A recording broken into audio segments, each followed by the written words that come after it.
In HTML5, today we are going to look at pseudo structured classes or structured pseudo classes.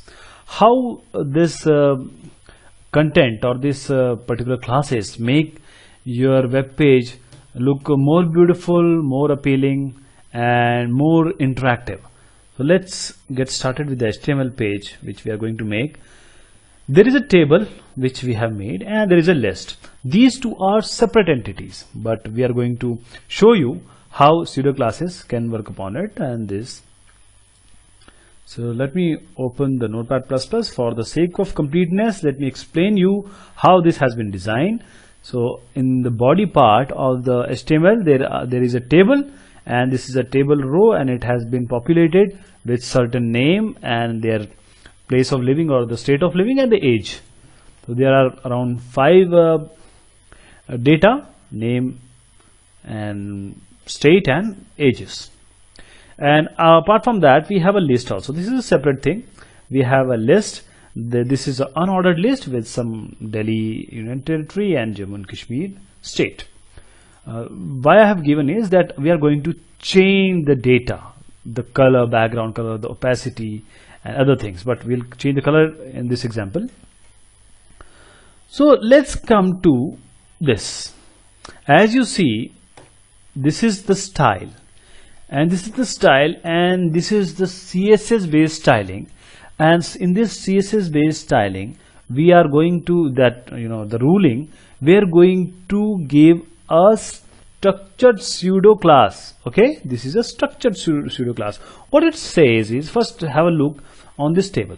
There is a light blue color on the first, on the third and the fifth, but there is orange color on the second and the fourth. So odd numbers have colors as light blue, background colored as light blue whereas these colors means the even rows have background color as orange.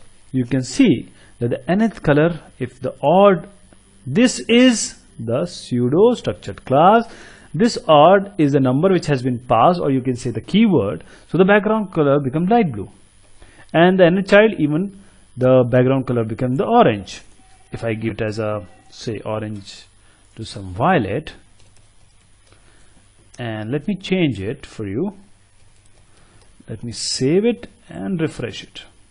You see the color has changed to violet. And there are other functionalities also. This is an example, you can play out with, because various HTML pseudo classes are available with us. Let me open this and define it once. What is this? This says nth child 3n plus 1. That means all the third values. First, then 3, and then you can add 3 along with it. First 4, and then 4, 5, 6, 7. 7 is not there. But let me show you. I'll just ignore it for a while. And every third row means first and only following third row will be colored as green. Control S. Let me load it for you. So this is first plus 3, 1 plus 3 is 4. The fourth is also has become a green background. Okay, and let me reintroduce what I just lifted. This is last child. Last child of what? Table row. This Shamim and Gujarat. And list, first child will be blue. This particular content. So when I will run this script, the last child of this table will become red, and the first child of this particular list will become blue. Let me save it and reload it. And as we have expected, this is red, this is blue. So this is how we can use our pseudo structured classes as a CSS based ruling, and we can give a very good look, appealing and user responsive look to our web pages in HTML5. Thank you so much.